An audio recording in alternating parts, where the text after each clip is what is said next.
চট্টগ্রামের রাউজানের ঐতিহ্যবাহী সামাজিক সাংস্কৃতিক ও ক্রীড়া সংগঠন অদূত স্মৃতি সংঘের নবগঠিত কার্যকরী কমিটির অভিষেক ও প্রতিষ্ঠাতা সদস্যর সংবর্ধনা অনুষ্ঠান উৎসবমুখর পরিবেশে অনুষ্ঠিতই।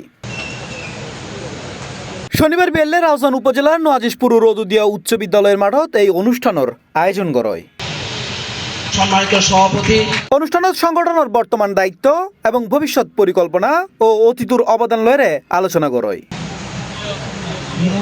এই সময় অনুষ্ঠানত উপস্থিত আছিল উদযাপন পরিষদের আহ্বায়ক মোহাম্মদ আলী শিকদার, সংগঠনের সভাপতি কাজী মনসুর মাহমুদ, প্রতিষ্ঠাতা সদস্য কামাল উদ্দিন শিকদার, সেকান্দার আলম চৌধুরী, কাজী নজরুল ইসলাম, কাজী মাহবুবুল আলম ও সংগঠনের উপদেষ্টা ও সাবেক চেয়ারম্যান আলহাজ নুরুল হুদা সহ বর্তমান ও সাবেক নেতৃবৃন্দ, প্রতিষ্ঠাতা সদস্য ও এলাকার গণ্যমান্য ব্যক্তিবর্গ।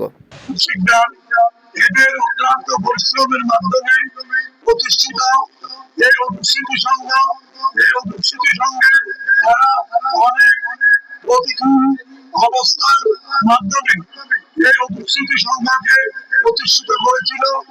আজকে থেকে ৪৩ বছর আগে আমরা আজকে এই মঞ্চে দাঁড়িয়ে এরা এই অদূত সংঘ প্রতিষ্ঠা করেছিল। এই জন্য আজকে আপনাদের সামনে আসতে পেরেছি।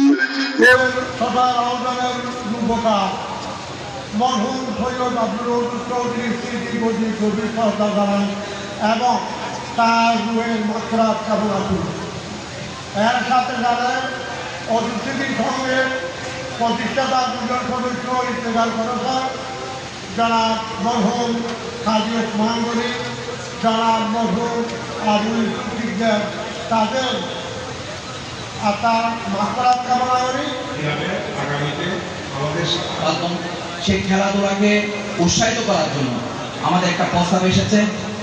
যত স্পোর্টসের সামগ্রী দরকার অদূত সংঘ ক্রিকেট এবং ফুটবলের জন্য সেটা দেওয়ার প্রতিশ্রুতি দিয়েছে আমার বাতিজা। ওর বাবাকে আপনারা চেনেন, উনিও সাংস্কৃতিক অঙ্গনে একজন গুরুত্বপূর্ণ ব্যক্তি নোয়াজিশপুরের। তিনি আমাদের মাঝে নেই। মরহুম রেজাউল করিম চৌধুরী সাচ্ছু আপনার সময় ছিলেন, তার বড় ছেলে। পরে আলোচনা শেষে নবগঠিত কার্যকরী কমিটির সদস্যরে আনুষ্ঠানিকভাবে বরণ করিল হয় এবং প্রতিষ্ঠাতা সদস্যরে সম্মাননা স্মারক প্রদান করয়। খুবই গর্বিত যেখানে অদূত স্মৃতি সংঘ আজকে দীর্ঘ পথ পেরিয়ে পর্যন্ত এসেছে। মাঝখানে